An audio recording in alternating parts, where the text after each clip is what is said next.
Assalamualaikum warahmatullahi wabarakatuh. Bir şaşırtmadan ötmedik. Zamanla vayadatip şunu hazır. Videonun oxuna göstericiler pullarını, nisirezmede, tizom pul çıkanını hemmesini düşündürüp veremiz. Şaşırtmadan geri almasak, uzunluğu 2 metre oldu.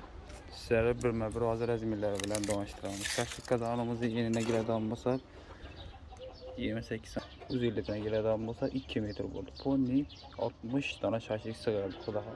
Şaşırtma kazalarımız boyuna geri almasak, kesin oxunun 125. 4 tane balan koyup verdik. Elindeki ikisinde şimdi bırakılıp keleri bu.